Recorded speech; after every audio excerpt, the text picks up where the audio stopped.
이제 조용한 기도 드리심으로 예배를 시작하도록 하겠습니다.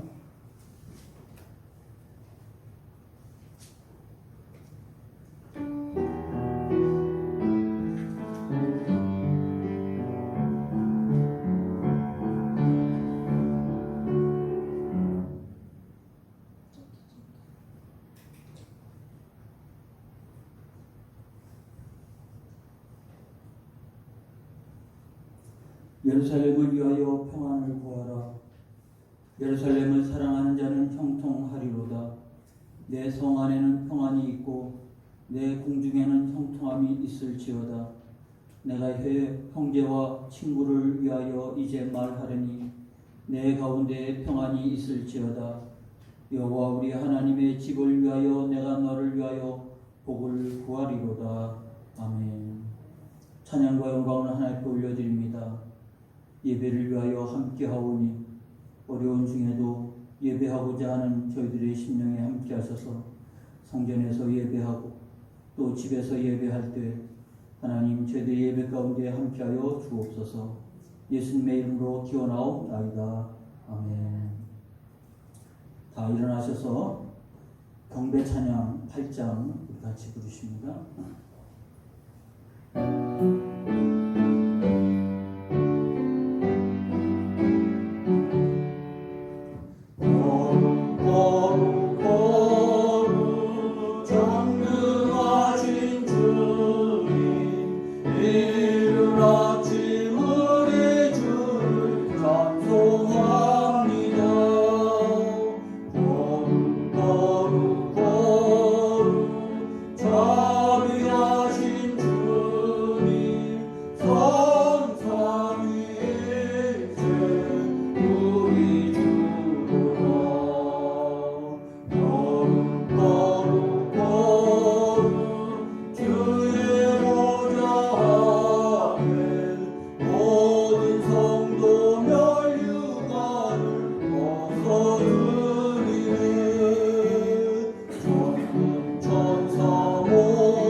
자리에 앉겠습니다.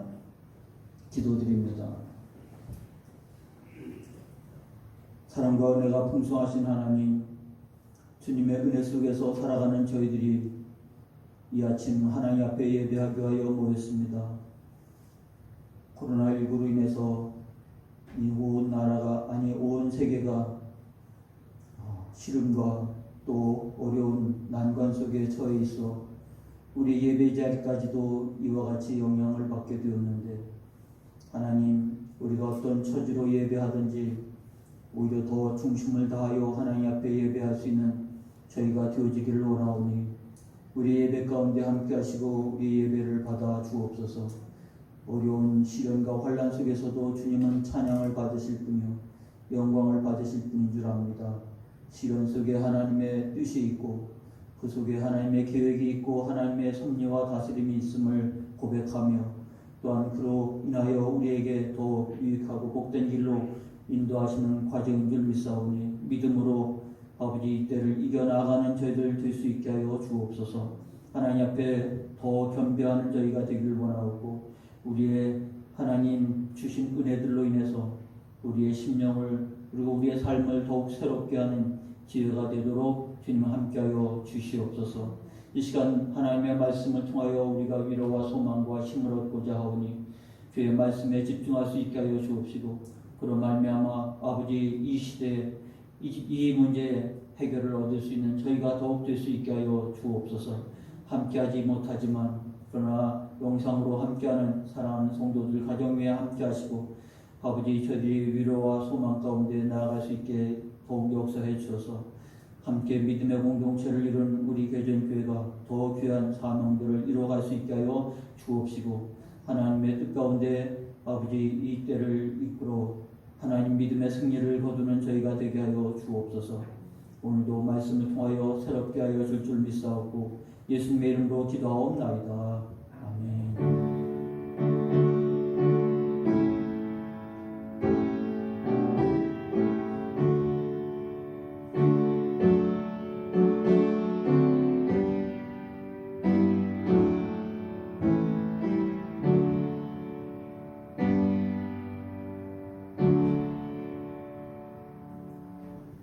성경 보십니다. 성경은 로마서 3장입니다.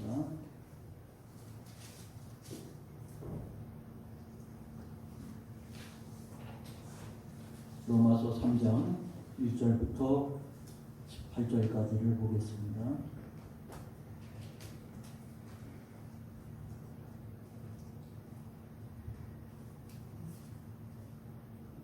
그런즉 유대인의 나음이 무엇이며 할례의 유익이 무엇이냐? 범사에 많으니 우선은 그들이 하나님의 말씀을 맡았음이니라. 어떤 자들이 믿지 아니하였으면 어찌하리요?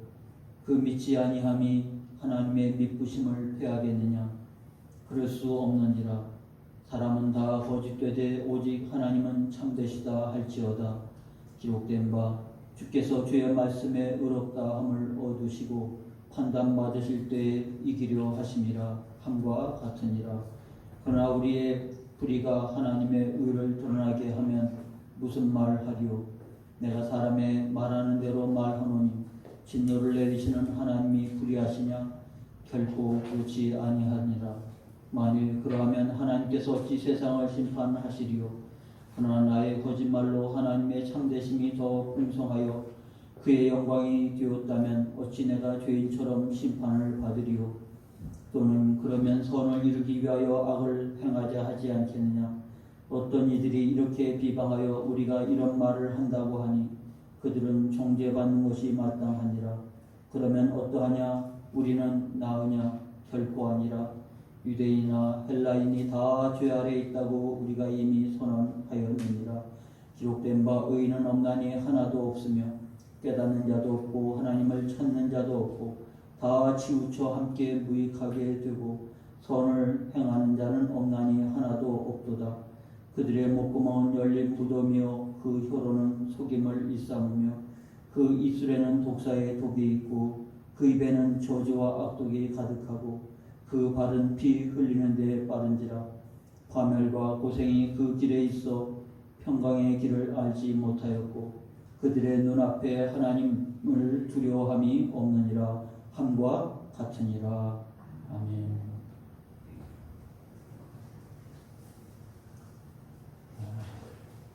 코로나19로 인한 비대면 예배가 되어짐으로 인해서 부득이 영상 예배를 드릴 수밖에 없는 이때 여러분들에게 하나님의 말씀으로 위로와 그리고 함께 기도함으로 소망을 찾는 기회가 되기를 바랍니다. 지금 아시는 것처럼 코로나19로 전 세계 확진자가 2,300만 명이 되어지고 있고 사망자는 지금 80만 명에 이르고 있습니다. 이 코로나19로 발생한 나라가 218개국이니까 온 세계가 다 지금 이 재난의 시대에 있다고 봐도 무방합니다. 요즘 제 핸드폰에 선교지에서 선교사님들이 선교지 상황을 계속 문자로 보내고 있는데 뭐 대책이 없는 과정 속에서 그들이 코로나도 문제지만 먹고 사는 것도 문제고 언제 끝날지도 모르고 자신들의 힘으로는 해결할 길이 없고 우리가 쓰는 말로 멘붕 상태에 이르렀다고 하면 그들에게 있어서 재난이 가까이 있다는 것을 몸소 체험할 수밖에 없습니다. 우리나라는 사정이 좀 나서 그동안 좀 이렇게 잠잠해서 사라지는 것 아닌가 했다가 다시 하루 확진자가 300명대로 확산되면서 이제 온 나라의 경제력이 떨어졌습니다. 이 얘기는 지금 재난의 시대이기 때문에 평화의 시대 때 누렸던 것을 누리려고 하면 안 된다라는 것입니다. 해외여행을 못 가서 또 휴가를 못 가서 그런 것을 따질 재난의 시대에는 그것을 따질 때가 아닌 것이죠. 재난의 시대에는 재난의 시대에 맞게끔 생활하고 방어하고 또 이겨 나가지 않으면 안 된다는 것입니다. 그런데 시간이 지나가면서 점점점 무뎌져가는 우리의 삶이기 때문에 우리가 이것들을 또한 생각해 보지 않을 수 없습니다. 그래서 우리가 이와 같은 때에 떠오르는 단어가 있죠. 예수님 당시에 예수님이 예루살렘에 입성할 때 사람들이 예수님을 맞이하면서 불렀던 찬양이기도 하고 고백이기도 합니다. 호산나 이렇게 하죠. 우리도 많이 불렀던 호산나라는 단어의 뜻은 이제 구원하소서 이런 뜻입니다. 여호와여 구하옵나니 이제 구원하소서. 여호와여 우리가 구하옵나니 이제 형통하게 하소서. 시편 118편 25절. 호산나를 부르면서 예수님을 맞이했던 그 시대가 어떤 시대인가? 400년 동안 하나님의 말씀이 끊어졌고 로마의 정치적, 경제적 착취에 의해서 사람들의 소망이 그야말로 없던 시대에 예수님의 등장은 그들에게 있어서 유일한 탈출구와 같은 심정으로 맞이하는 겁니다. 호산나. 어쩌면 재난의 시대 때 우리가 그런 마음으로 탈출, 여기서 극복하는 길은 오직 하나님 앞에 나아가 호산나 여호와여 구하옵나니 이제 구원하소서. 이 시편의 기자의 마음이 우리의 마음이고 예수님 당시 예수님을 맞이했던 사람들의 마음이 오늘 재난의 시대 때 우리가 가져야 할 마음이 아닌가 싶습니다. 그런 의미에서 재난의 시대뿐만 아니라 오늘 본문 성경은 바로 우리가 다 죄 아래에 있다라고 선언하는 말씀입니다. 가뜩이나 재난의 시대 때 어려운 때 우리가 이런 메시지를 듣는다 싶어서 더 어두운 그런 마음이기도 합니다만 그러나 이와 같은 자각이 해결의 신마리를 우리에게 가져다 주는 거예요. 호산나가 있다고 하는 것이 얼마나 감사한 일입니까? 탈출구가 있는 거죠. 구원의 길이 있는 거죠. 호산나라고 부를 수 있다고 하는 것이 얼마나 복된 일입니까? 지금이 재난의 시대라는 것을 아는 것처럼 우리 영혼이 지금 다 죄 아래 있다는 것을 아는 것만큼 그것이 탈출구의 시발점이요 실마리가 된다는 것을 안다고 하는 것이 우리에게 있어서는 얼마나 소중한가. 그러므로 오늘의 말씀이 우리를 어둡게 하는 게 아니라 오늘의 말씀이 우리에게 한 줄기 빛을 주는 말씀이 될 수 있다는 사실을 깨닫는 아침이 되시기를 바랍니다. 3장까지 로마서를 잠깐 정리하면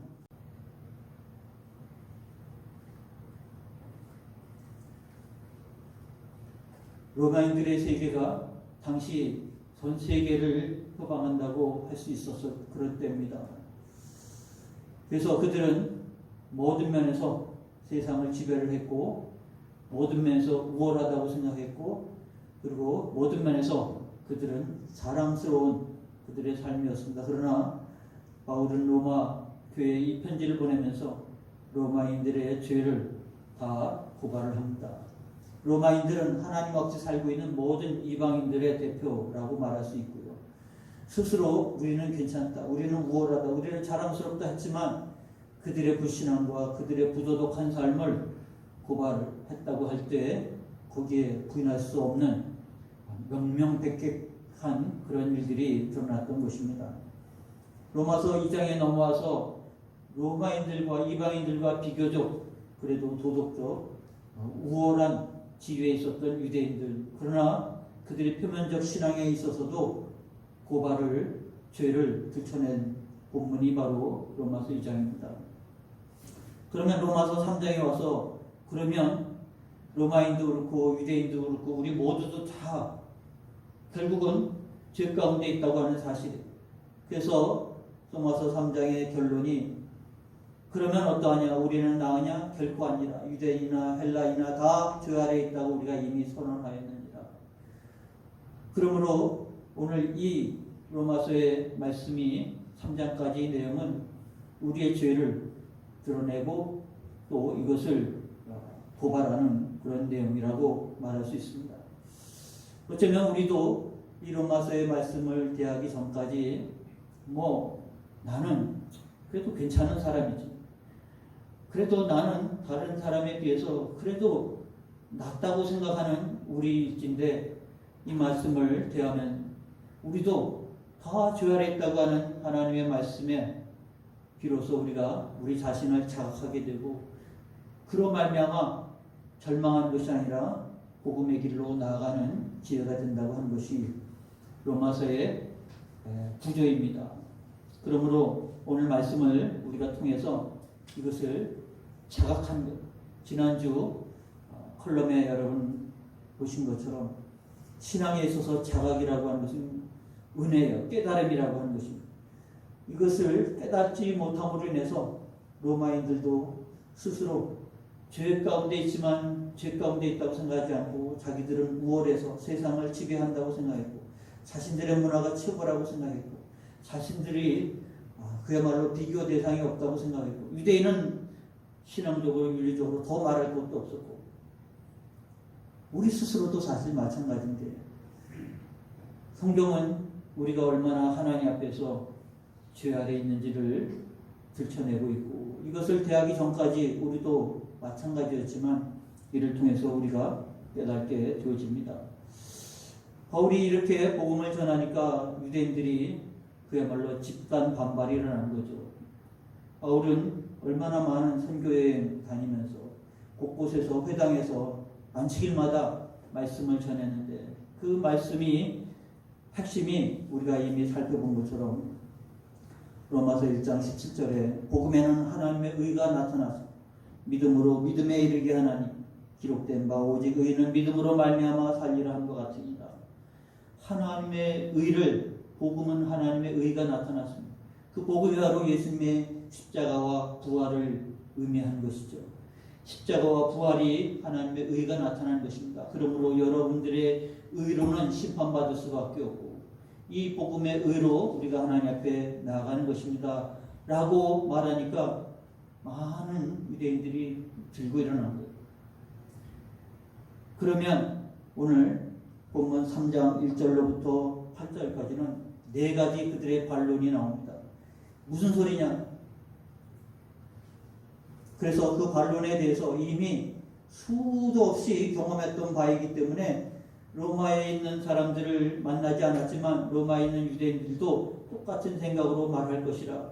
그래서 미리 그들이 어떻게 생각하는지 그들의 반론에 대해서 아예 4가지를 기록을 하고 있는 게 오늘 6절로 8절까지 말씀입니다. 그러면 유대인들도 죄 아래에 있다고 하면 하나님이 우리를 선택했는데 그래서 율법을 줬고 하나님의 백성으로 삼기 위해서 할례를 행했기 때문에 하나님의 백성 유대인인데 그러면 너는 율법도 어기고 할례도 표면적인 것이기 때문에 의미 없다고 하면 하나님의 선택한 것을 부정한 것이 아니야. 하나님이 잘못한 것 아니야. 이런 반론이 그들이 제일 먼저 드러낸 거죠. 하나님께서 그 반론에 대해서 바울은 이렇게 답변을 합니다. 아니지. 그들이 하나님을 선택했는데 그들에게는 선택의 특권이 있었어.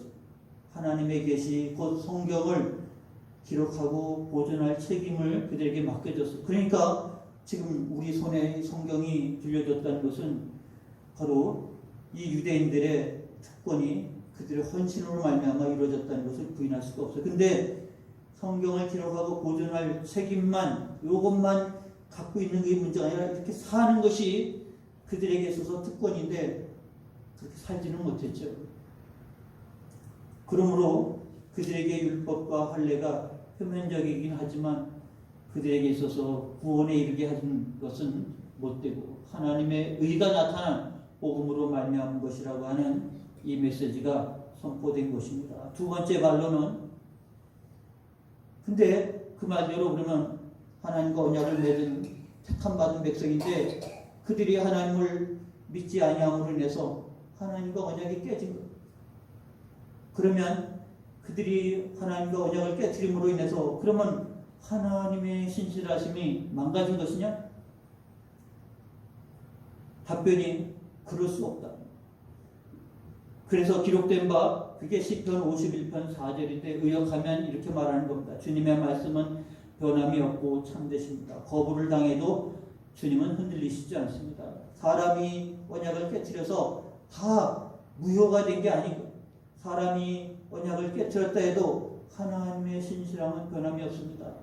라는 사실을 드러내고 있어요. 세 번째는 우리가 불의해서 하나님의 의가 드러낸다고 하면 그러면 하나님 우리에게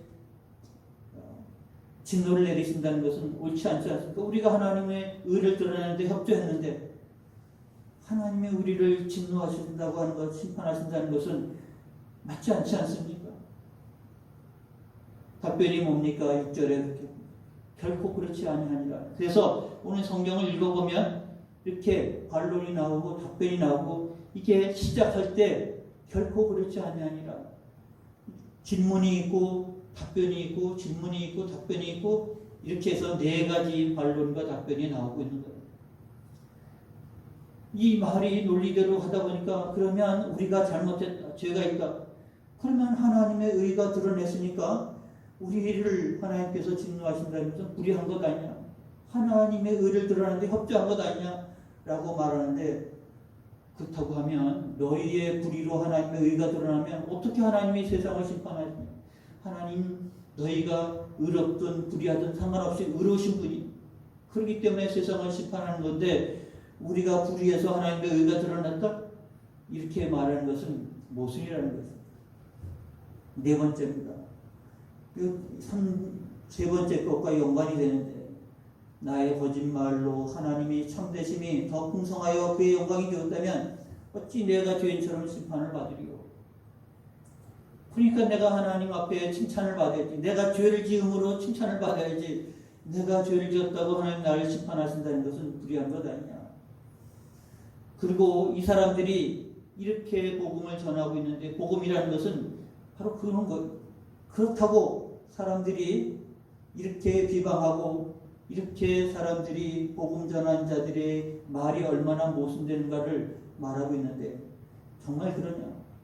그러면 선을 이루기 위하여 악을 행하자. 너희는 그렇게 말하는 것 아니냐? 우리는 그렇게 말한 적이 없다. 그렇게 말하는 너희들이 정죄를 받아 마땅한다. 라는 사실을 그들이 오랫동안 상대한 바울의 입장에서 말하는 반론에 대한 변론입니다. 이 얘기를 하면 그렇습니다. 유대인들을 향해서 너희가 갖고 있는 의는 옳지 않고 하나님의 의가 아니면 복음에는 하나님의 의가 나타나는데 복음이 아니면 너희에게 구원의 길이 없다고 하는 것에 대해서 못마땅한 거예요.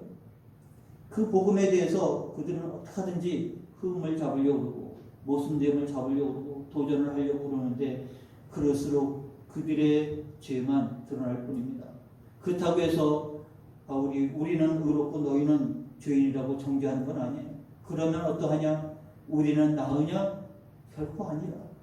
너희나 우리나 다 죄 아래 있다.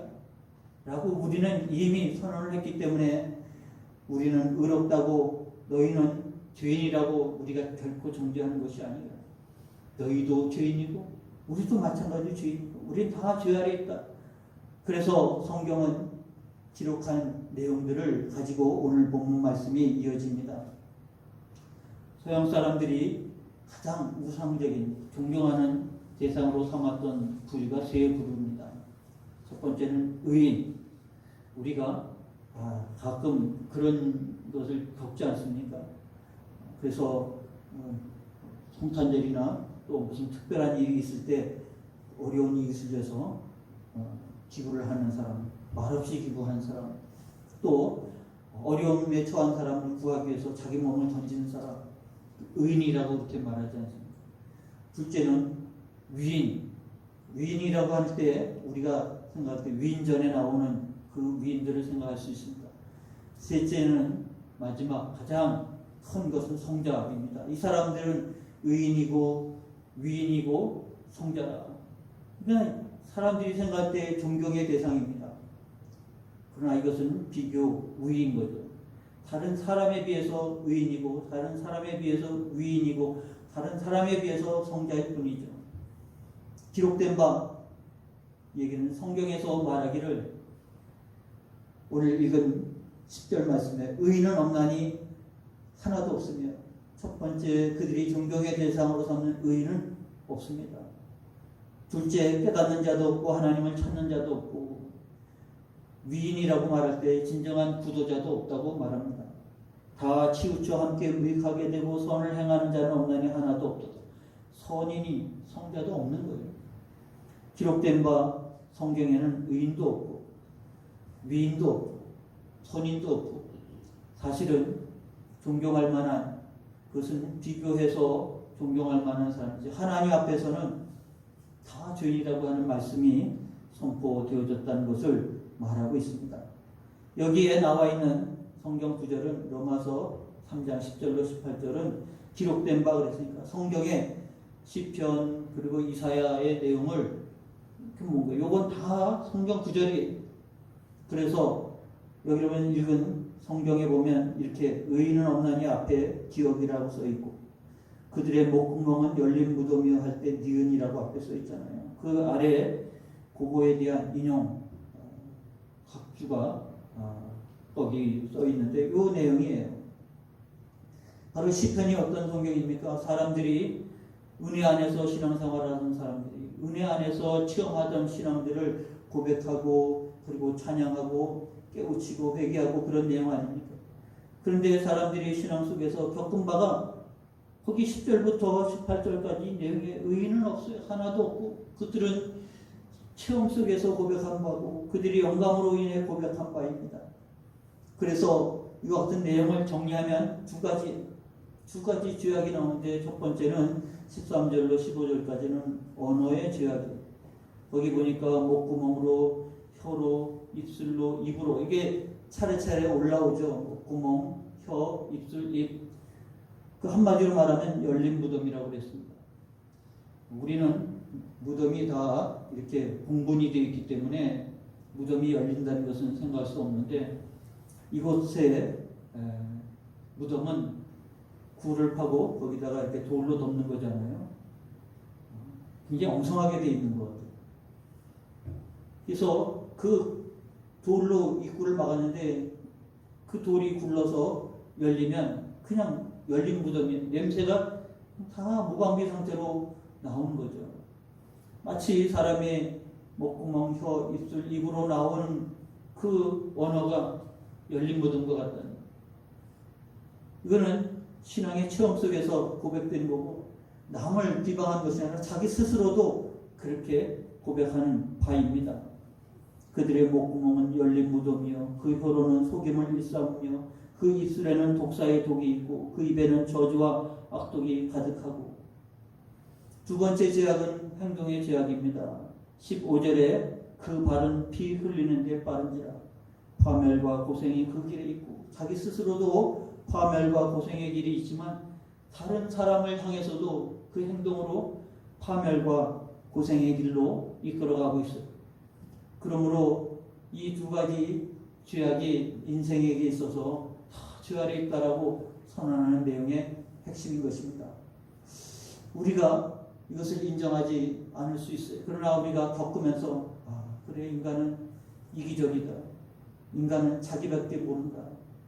인간은 참으로 죄악된 모습이라는 것을 절감할 때가 있습니다.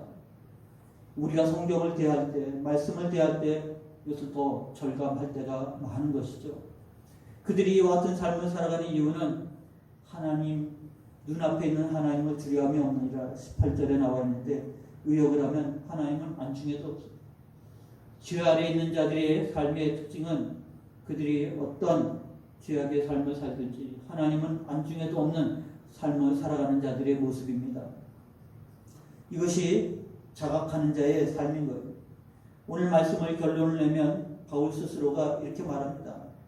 오라, 나는 공고한 사람이다. 이 상황의 몸에서 누가 나를 건져내랴. 이 말을 한 사람 바로 바리새인 출신의 사울입니다.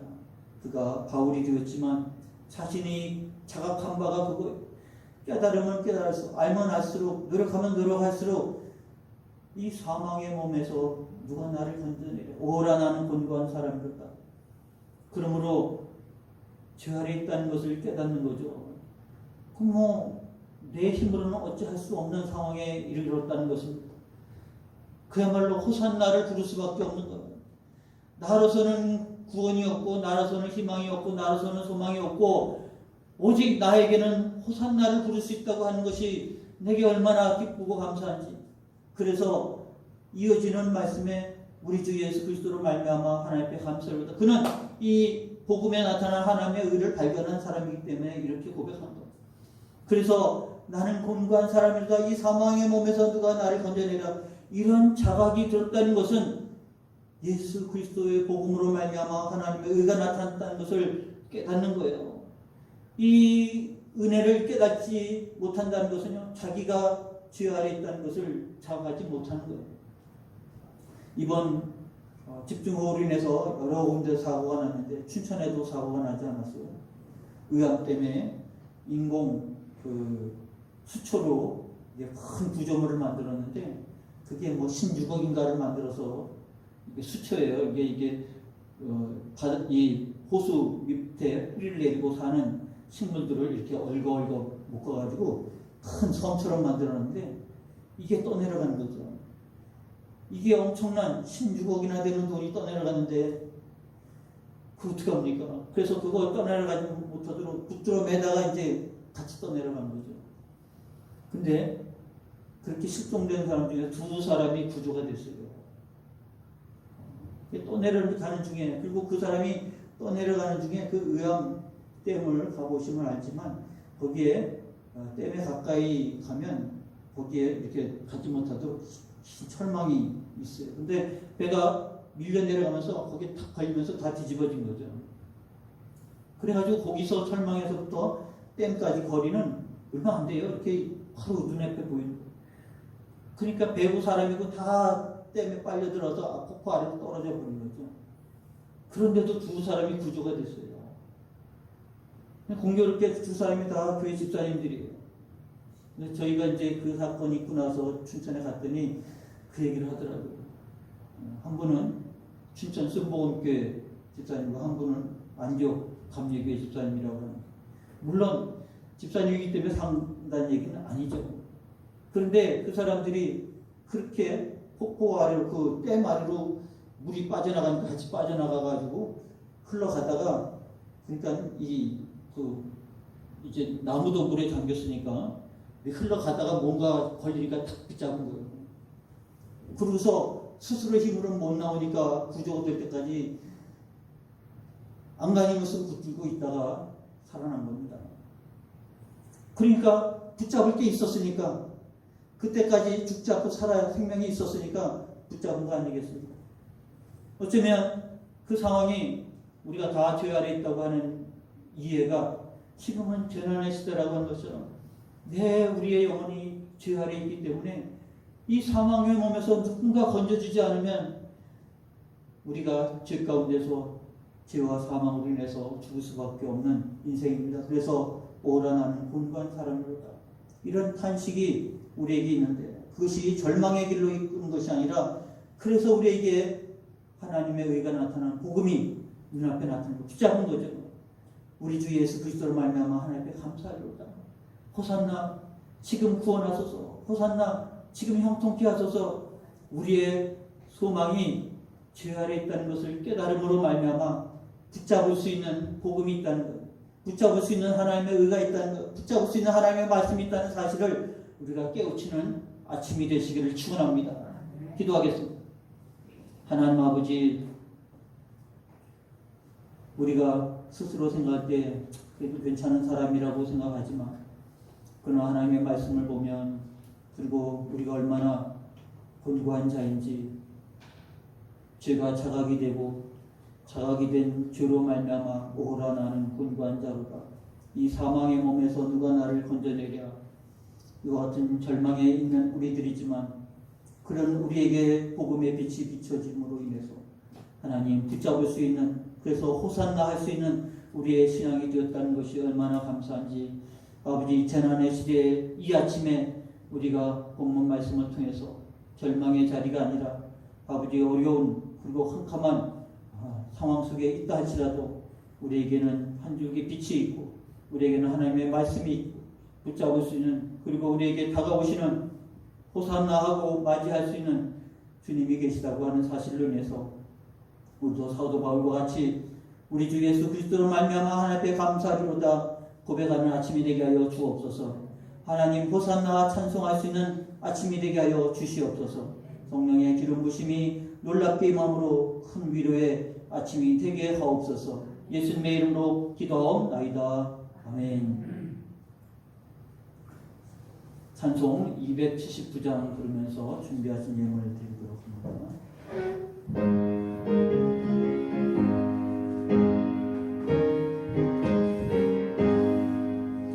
인내하신 곳에 주여 내가 비오니 죄인을 하실 때에 날 부르소서. 주여 주여 내가 비오니 죄인을 하실 때에 날 부르소서. 자리하신 보좌 앞에 꿇어 엎드려 자복하고 회개하니 믿음 주소서.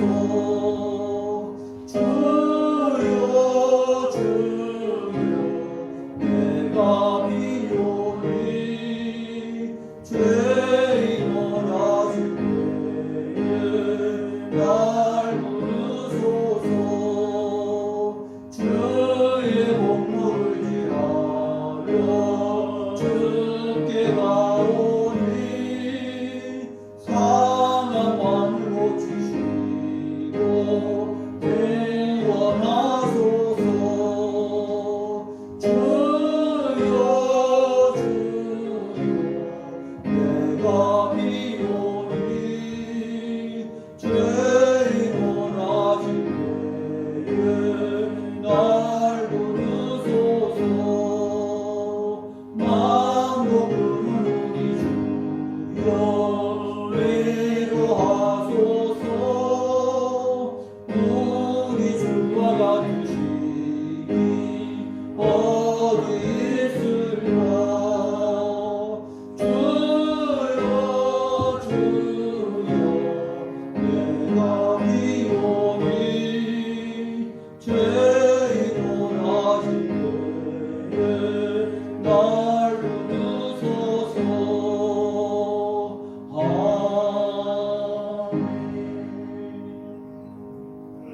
드린 예물을 위해서 기도합니다.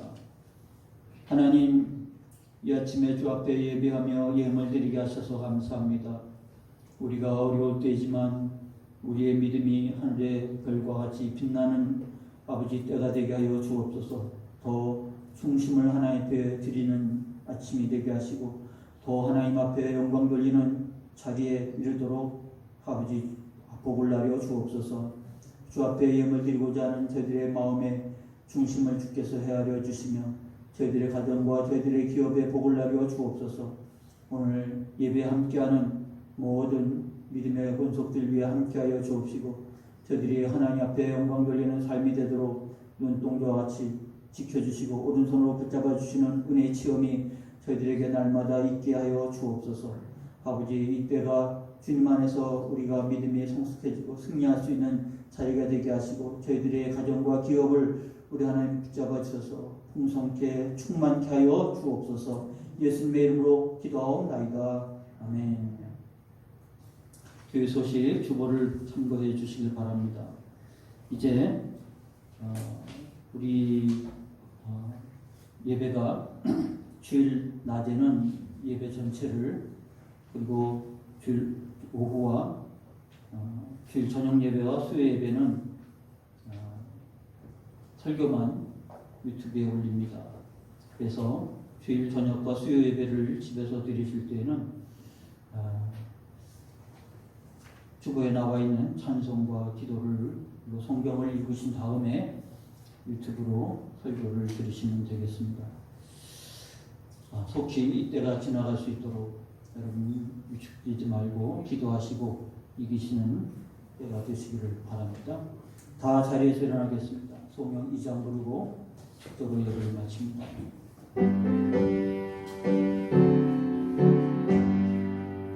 찬양 성부 성자 성령 성삼위일 주께 영원 무궁하기까지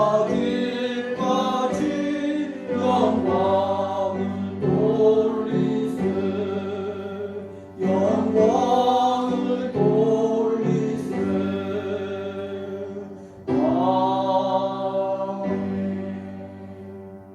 이제는 우리 주 예수 그리스도의 은혜와 하나님 아버지의 무한한 사랑하심과 성령님의 감화 감동 교통 충만하심이 아버지의 어려운 때이지만 우리 하나님을 예배하는 일에 마음을 쏟고 하나님께 영광 돌리고자 함께한 우리 모든 성도들 권속들 위해 지금부터 영원토록 함께 하옵기를 간절히 축원하옵나이다. 아멘.